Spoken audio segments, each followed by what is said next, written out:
Hello, hello, everyone, and welcome back. We were just having some a little bit of technical issues here, so I've got Marissa over here on Zoom. I have her plugged in over here. If for any reason when she starts talking, if you don't hear her, let me know. All right, but I've got the audio coming through and all, and so Marissa's here. She's going to be doing a session called PTSD. Me, no way. Take it away, my friend. All right, guys. I appreciate all of you being patient with me. I wasn't aware that the firewall for my work computer would block every single bit of me trying to uh, do this presentation, but I appreciate all of you for being patient with me. So, PTSD. Well, let's get started. We'll talk a little bit about myself. My name is Marissa Allmoyer. I'm with the North Carolina Center for Missing Persons. It is up underneath North Carolina Highway Patrol. Prior to being into this position, I was a dispatcher. I'm still in the communication center intermittently on an overtime basis. And I'm also a peer support team member, a trained peer support team member. And we'll talk about how that kind of plays into things here shortly. I've been married just over a year now. I have two boys that are there on the right. The top one is very much feral, and the bottom one is very much God's apology for the feral one because they are two completely different people. And in the middle are my cows. I'm also a cow mom. Gracie is the brown one, and Ginger is the white one. And additionally, I am a board member with North Carolina APCO, and I serve as a regional ambassador in the Raleigh area. I have a couple of agencies that I just kind of keep check on. So prior to all of this, if you would have asked me what my PTSD looked like, you know what I would have said? Nothing. I didn't have PTSD. I mean, sure, there were some things that like, ooh, I didn't want to think about, talk about. Um, but I didn't have PTSD. It never crossed my mind until I have a block of instruction that I do on domestic violence and public safety families. And I was working towards it, and every time I did it, it was okay, but it wasn't quite what I wanted. And then I realized that at some point I'm going to have to actually discuss the domestic violence incident that was in. And I thought I was okay with it. I was like, this is cool. This is fine. No problems. And I came in my bedroom one night, and my husband's work boots were on the floor. Anybody who does EMS, fire, law enforcement, you guys are familiar with those, Bates boots. And I had a moment of panic, straight panic. And of course, me being rational, I was like, hey, you're safe. Cool. No problem. It's fine. And so I quickly was able to kind of pull myself out of that fight or flight. And I was like, all right, that was weird, but we'll just keep rolling with it. Didn't think anything of it until I went to go to bed. And I started experiencing some of the most intense flashbacks, particularly one scene right at the end of the domestic violence incident that I was in. And I would wake up and I would be panicked. My heart was racing. I was sweating, and I would go back to sleep, and I would be right back in that moment again. I was trapped in that moment, and I could not get out of it. And I didn't sleep well that night. And then the next night it happened again. And I was really starting to go, okay, something is weird here, because this is not the way my brain normally does. And I was driving in town, running through errands, and I was just trying to figure out what was going on with me. And I had, out of nowhere, I was like, holy crap, I have PTSD. Um, and I was just like, this is, whoa, mind blowing. I have PTSD. And I was like, the flashbacks, it makes sense. I never thought I had it because I was a trained peer support member, and I was taught how to look for signs of PTSD in the peers. And I'm one of the few civilian peer support coordinators, or peer support members that has some flexibility. So I've been on a good number of these peer support debriefings, because I had experienced a line of duty death in 2012. So I thought I could look and see all the options, but I had no clue. So I reached out to our peer support coordinator, Brian Lane. He's since retired, but he is phenomenal. And I just said, hey, here's the long and short of this. I have PTSD because of domestic violence, and I don't know what to do. I know I need EMDR, and I know I need somebody who's trauma informed. And in North Carolina, we have NCRA, which is the Responder Assistance Initiative, and it is created specifically public safety, including dispatchers. So he gave me the number, and of course, I called and I was like, "Hey, it's not a big deal. I'm not in danger, but when you get a chance, like I didn't want to inconvenience them, but when you get a chance, can you just kind of give me a call back?" And that was a Friday morning. By Wednesday afternoon, I had already done the intake, and it was my first therapy appointment with a really great therapist. And she asked me, "All right, let's start from the beginning. How did it start?" Well, it started with the boots on the floor, right? Or how I thought it had started. It actually tracked back to some trauma from that domestic violence incident. And for good measure, let's sprinkle in. I went through what I recognize now as a self destructive phase and was in a very toxic relationship that could have easily ended my career. Um, and so that left me some damage. But furthermore, she said, "Okay, we're dealing with this stuff. Why don't we deal with all of it?" And I really was hesitant.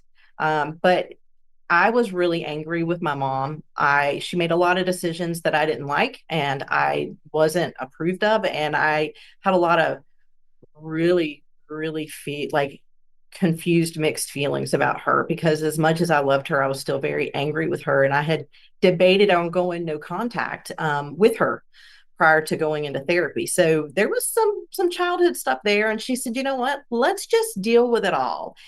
And I was like, "Okay, sure, fine. We've got a platform. All right." So when we talked about EMDR, a lot of times when you go through something, everything's kind of your memories are stored in your brain. But when there's trauma, they sometimes don't get stored correctly. Sometimes they're stored in your spine or in like your nervous system and those neural pathways.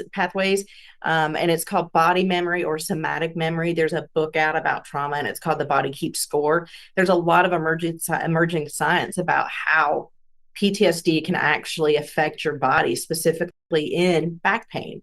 And so I was like, okay, makes sense. And so a little bit about EMDR. It's bilateral stimulation. Sometimes it's moving your eyes. What I did was tapping alternatively, and it reprocesses the traumatic events and kind of rewires the brain's response. And here's the two things that really were significant for me. It activates that prefrontal cortex, which provides for rational thought.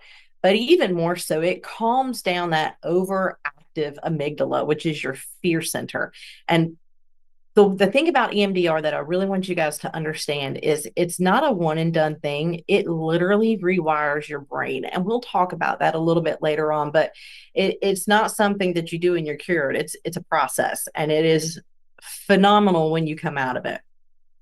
So when we got started, she said, "I want you to think about the very worst thing about your domestic violence incident."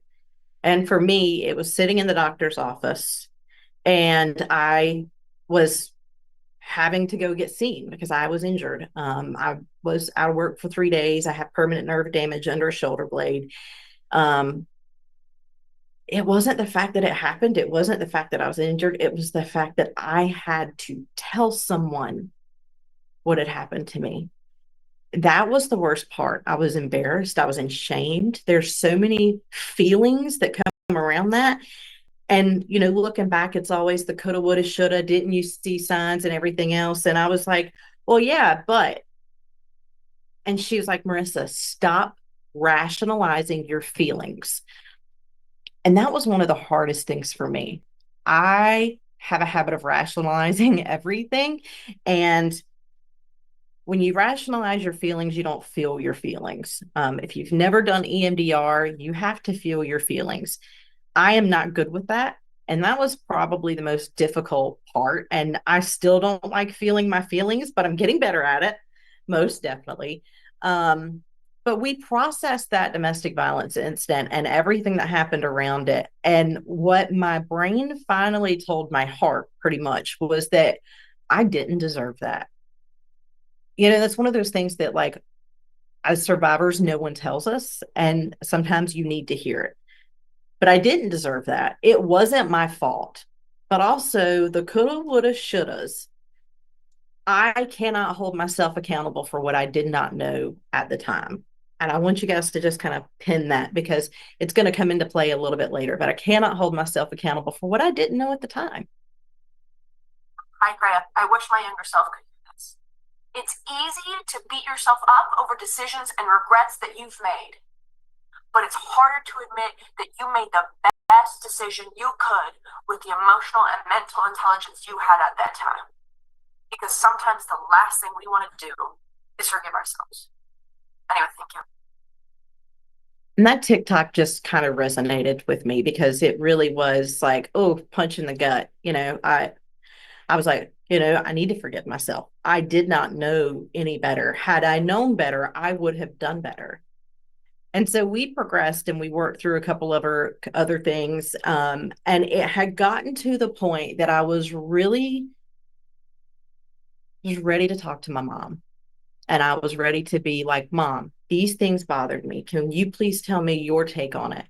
And I wanted to see what she had to say. Like, I was finally to that point. I felt comfortable. I wasn't angry necessarily anymore. I was still frustrated, but I felt like it was a safe time for us to go and talk. And I was looking forward to that. June 3rd, 2024, I was on my way home from work. I was driving a state car at the time. So because I had done some training and they're kind of strict about being on your phone. So I was almost home. My phone rings and it's my sister. And I was just like, I'll call her, not a big deal. And then immediately she calls back again. And I was like, huh, maybe I need to call, maybe I need to answer that. And I was like, you know what? I'm 5 minutes from home. Let me just go ahead and call her. I'll call her when I get home. I live out in BFE. So the service wasn't that great either. So I was like, I'll just wait till I get home and I'll call her. My phone rang again and the caller ID said Franklin County 911. And the 911 dispatcher there asked for me by my name. She she confirmed my mom's address. And I said, yeah. And she said, we're out there. She said, Daniel, who's my brother, she said, Daniel and cardiac arrest. And I said, my brother is in cardiac arrest. And she said, no, Daniel wanted me to call you. Your mom is in cardiac arrest. And that was so unexpected. And so I sat there. I had pulled off into like a little gravel parking lot. And I kind of processed it. My husband was fixing to go to work on night shift. And I was like, hold on, let me call him and tell him, hey, I don't know what's going on. But my mom had passed in her sleep. We all know, there's a certain point where the rigidity kicks in and then the cool to the touch. But she had fallen asleep. She'd gone to sleep and she had passed away completely unexpected. And that was extremely difficult for me to process. One, because I called my therapist that day and I said, I'm so frustrated because I had just gotten to the point that I was ready to talk to her and I didn't know what to do. And she said, well, you can't talk to her, but look at her actions. And that kind of helped me start to process things. July was kind of a blur. I don't know if anyone is like the responsible one in their party and their family, but I was the one who like had to deal with funeral arrangements and talk to Social Security and start trying to figure out her state and everything. And then on top of that, I am I ended up with my mom's elderly, disabled, deaf dog that I never really liked. So I said, my mom's got jokes. My mom's got jokes. But I was still kind of in therapy and we were talking through things.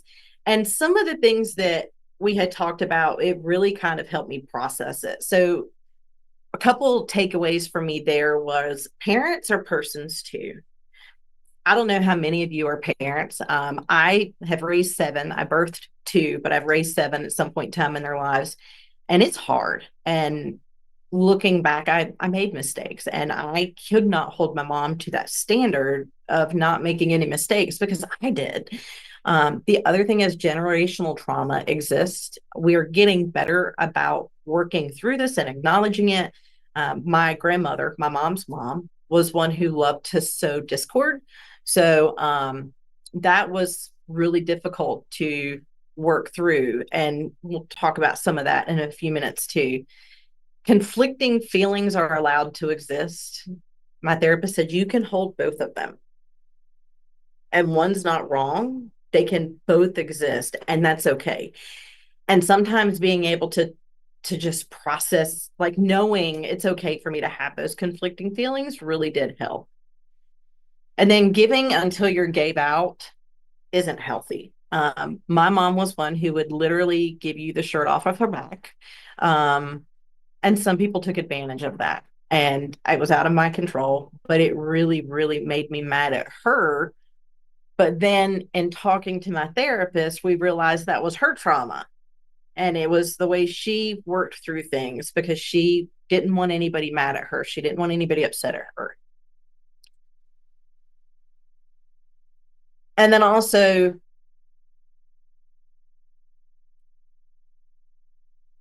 one of the things, the screen was blocking my words. At one point, she asked me, she said, "What are you doing for you?"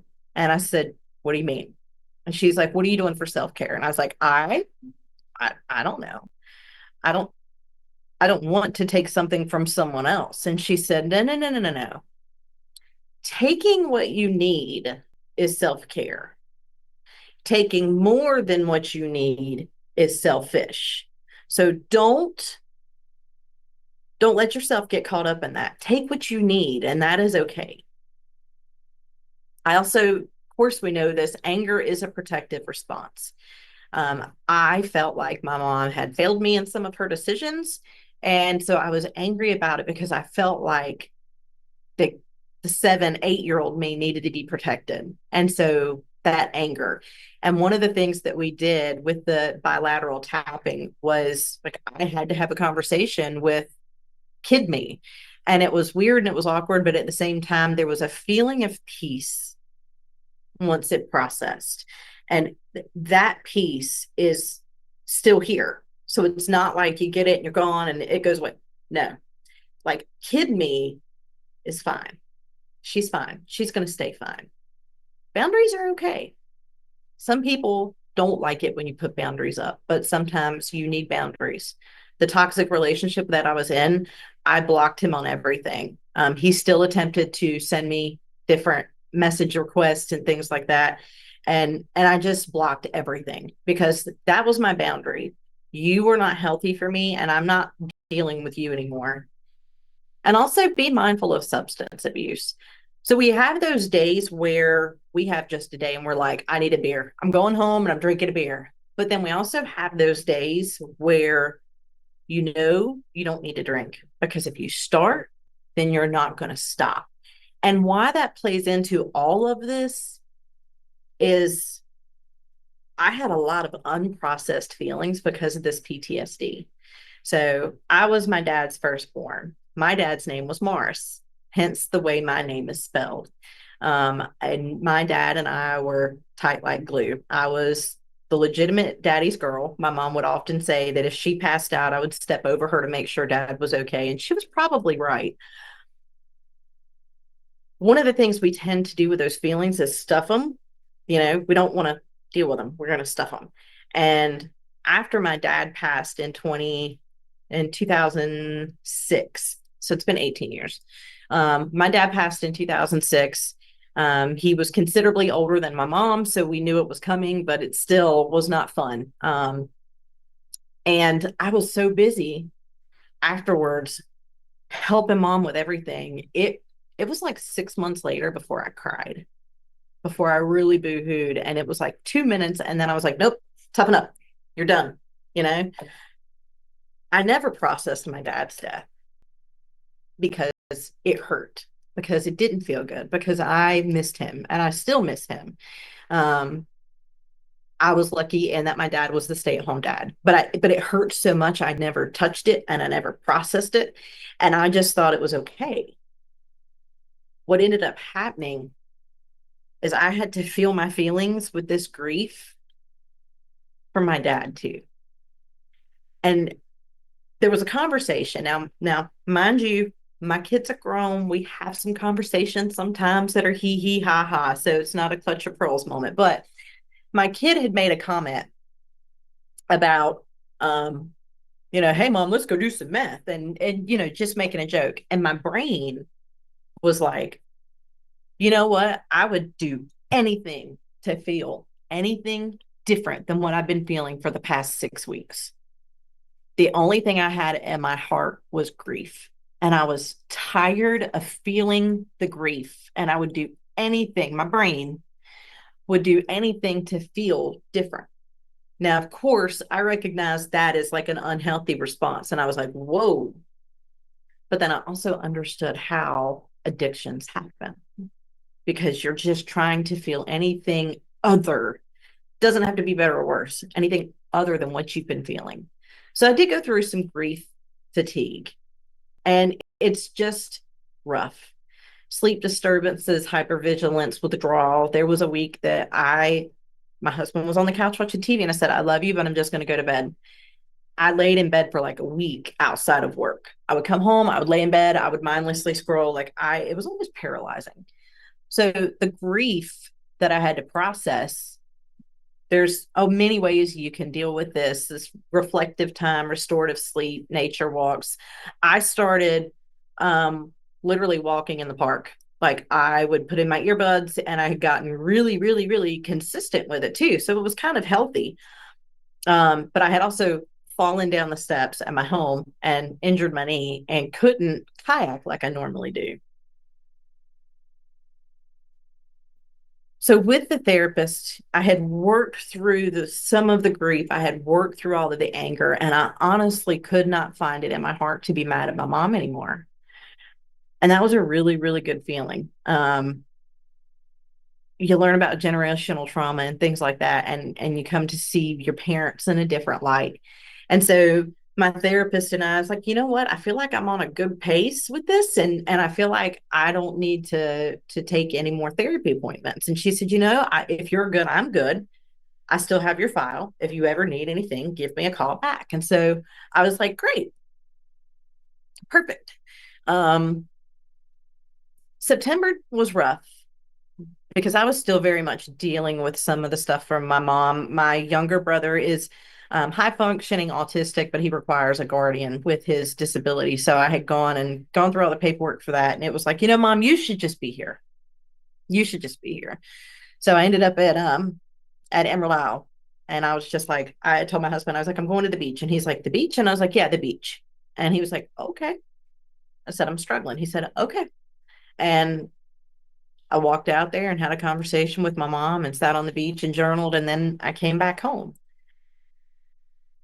In September, we also did Connie, who was my shift supervisor. Now she's my mentor, one of my best friends. But um, in September, Connie and I had gone to Montana. Well, Connie and I did their conference there. Fabulous conference. Love it there. But Connie and I were just driving around talking.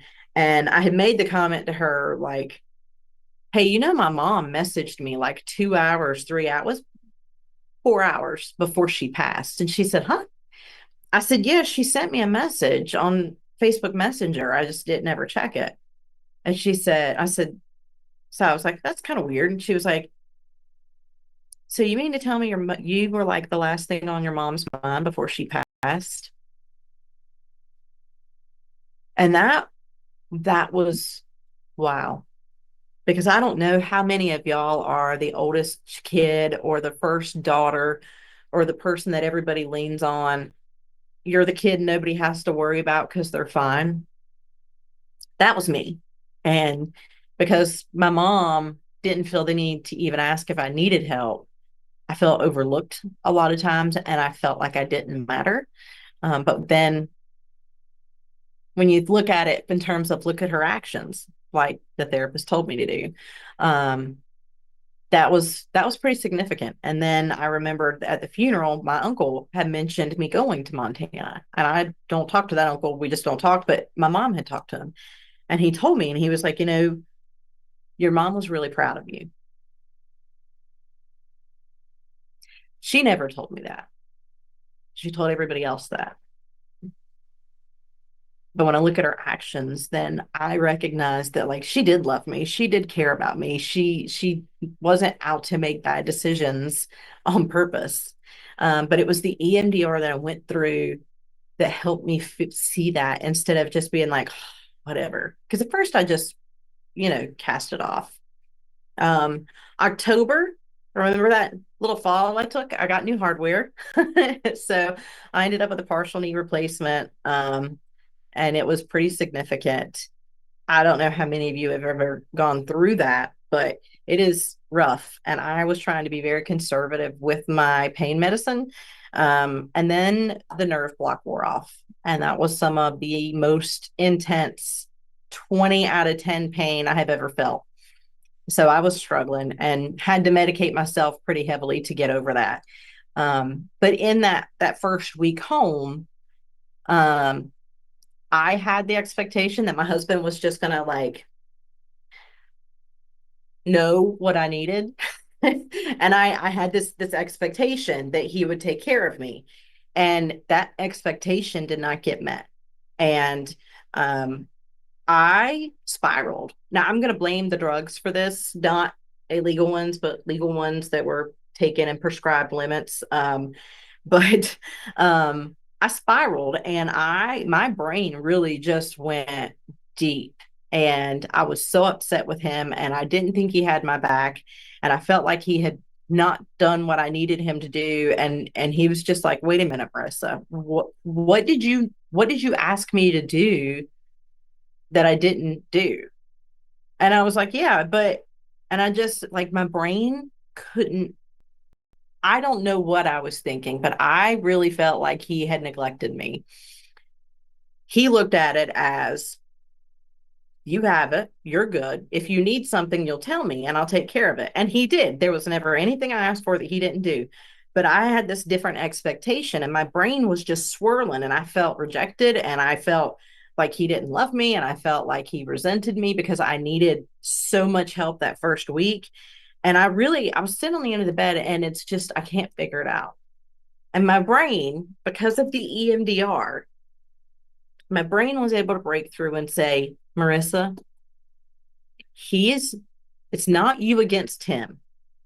It's y'all against the problem, and you are the solution. I have never in my life had my brain tell me that before. Never.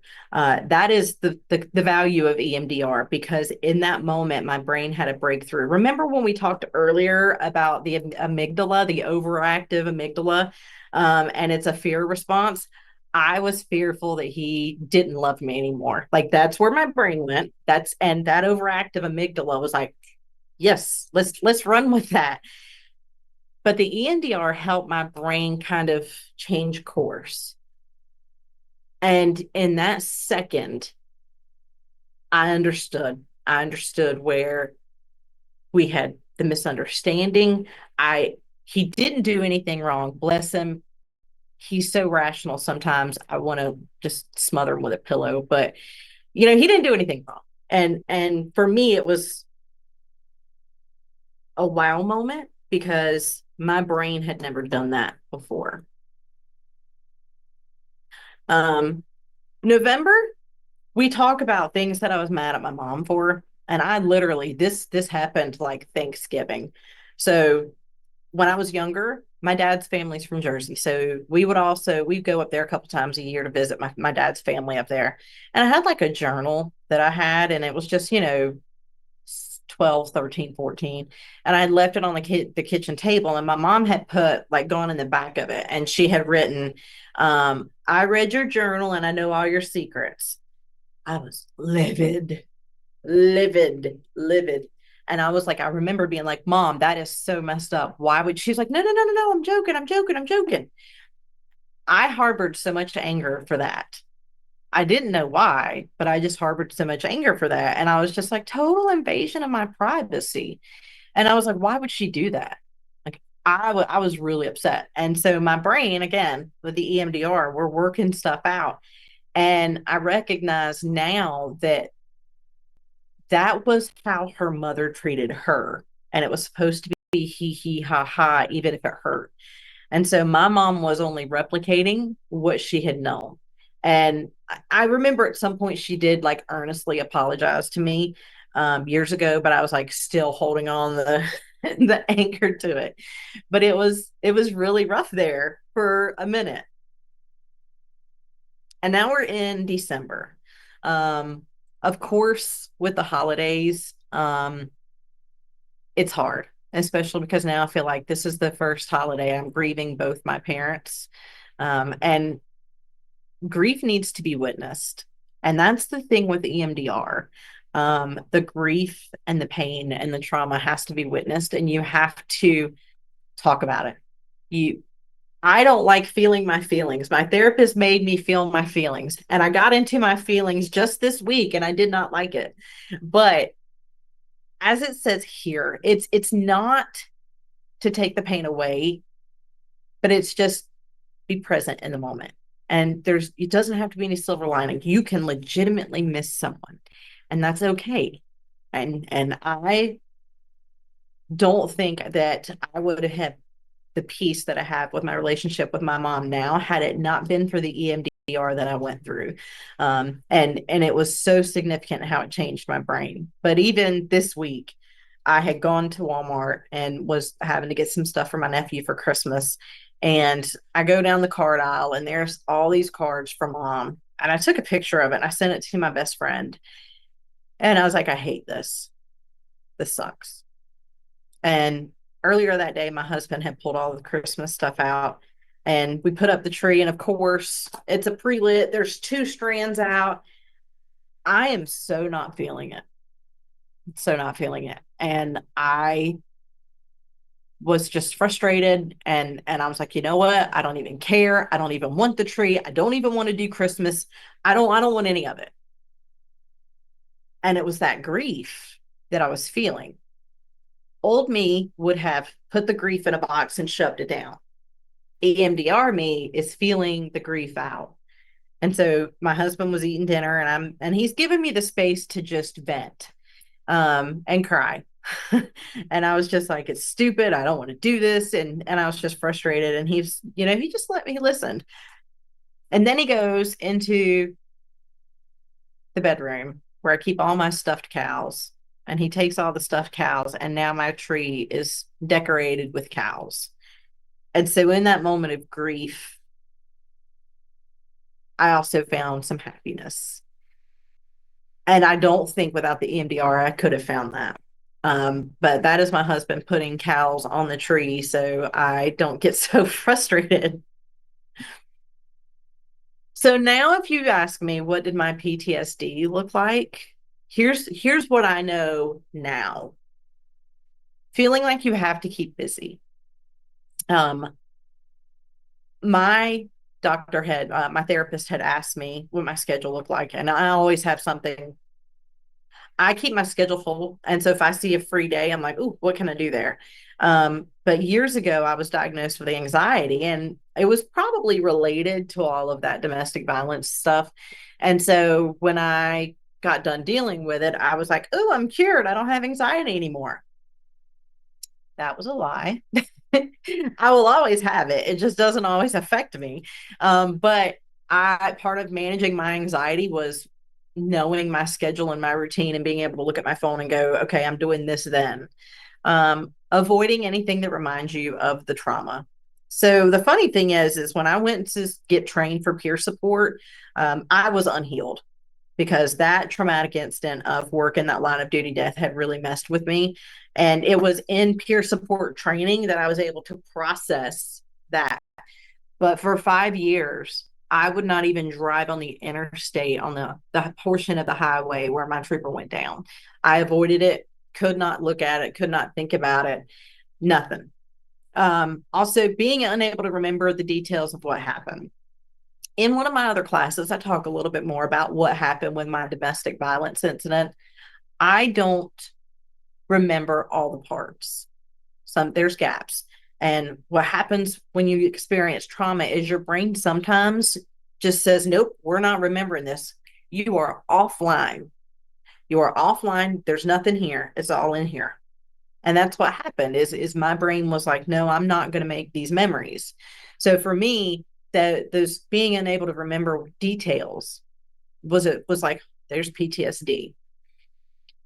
What I also worked on was feeling like you cannot trust anyone. With the trauma that happened to me as a child and then the trauma from that toxic relationship, I definitely had trust issues. I did not date for 6 months after I left that relationship, and my husband was the first person I dated. And I told him right away, I was like, I don't trust anybody. I don't trust any man. I'm just telling you ahead of time. I don't trust you. And he was like, okay. Feeling like nowhere was safe. There were times that I little me, especially little me that I had to talk to through my MDR therapy, definitely had some safety issues. And then there's also the blaming yourself for what happened. There's so many times where I was like, well, I should have known better. If I'd have known now what I knew then, and I had to stop that line of thinking because when we go back to what we talked about earlier in this class, if you knew better, you would have done better. You can't blame yourself for making the best decision that you had with the mental and emotional capacity that you had. You can't blame yourself. And I had to work that through myself. And even now, when things crop back up, I have to like check myself and go, hold on, it's not your fault. And I know I kind of zoomed through all of this, and I apologize because I know those technical issues really caused some problems, but I appreciate you guys still hanging in. And part of the reason I wanted to talk about this PTSD is because some people don't realize they know that they have it. If Connie had come to me and said, "Hey, Marissa, you got PTSD," I'd have been like, "No, I don't." Instead, what happened is when I decided I was going to start therapy, I went to Connie and I was like, "Hey, so I got PTSD." She was like, "Yeah." She knew. She knew. But it's not like it would have gotten me anywhere telling me. So if you're struggling with PTSD or if you're in the middle of EMDR, just know you are not alone. It's okay not to be okay. This is my contact information. If you send me an email, just note that my name has 2 R's and 2 S's. Also, my state cell, I'm available pretty much 24/7. I prefer text over phone calls, but if there's anything I can ever help you guys out with, even if it's just questions. I've been a CTO, I'm still a telecommunicator. My current position with the director of the Center for Missing Persons, I'm the alerts coordinator for my state. So if there's anything I can ever help you guys with, just let me know. And I appreciate y'all's time today.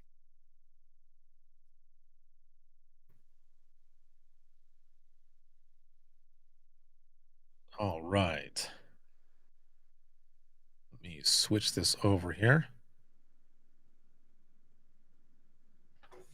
All right, excellent. Thank you so very much for your presentation. And I I was gonna send you a message and say, don't worry about your time. You're good to go no matter what. It's okay. But either way, this was amazing, awesome job. Thank you so much for what you do. And man, we've known each other for years now, and I have always enjoyed just every time we meet and we talk and everything. We ended up, you and I and Lisa, we spent a little bit of Yeah. time in Maine. We went out to the pier, and we were there for the Maine or for Atlantic Abco and the conference and stuff. So it's always good to be in contact with you, be in your presence, but also to hear your story and just how important and powerful it is. And with all this information, please, again, everyone, make sure get a hold of Marissa. Text her. Right. do the text, email, whichever, and just get a hold of her. She's got some excellent content. Her and Connie as well. Connie is the shit. I love me some Connie.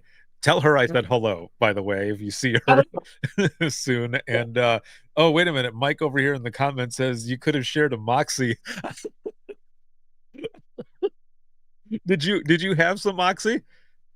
I did. It was interesting. Yes.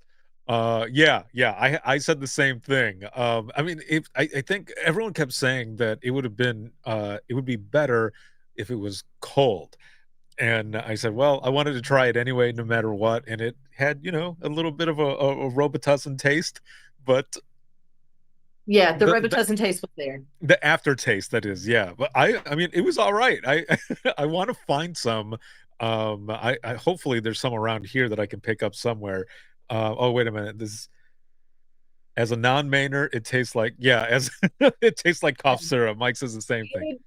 I would rather have a Moxie than to ever have a lobster roll again. I was traumatized by it. Absolutely traumatized by it. It still had the little claw thing. Ryan, I don't bring my cows to the comm center. I wish I could.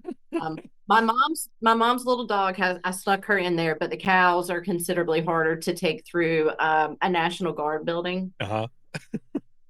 So yeah, It if you would have had it at Luke's or even Greg's Chowder House, you probably would have had a better experience with the lobster roll because I had several and they were super good. yeah. I don't know that I'll try one again, but I can say I did try it. Yeah. Oh, that's hilarious. Well, again, thank you, my friend, very, very much. And as I mentioned already, for everyone who's watching and listening, make sure to get hold of Marissa. And she does some excellent work, has some excellent content and training. And there you have it. So thank you for Thank everyone. We're going to be going to the next session here in just a minute. And that is going to be with Shannon Polito. And she is doing a session called Realistic Wellness for Dispatchers. So we will see you all in the next one.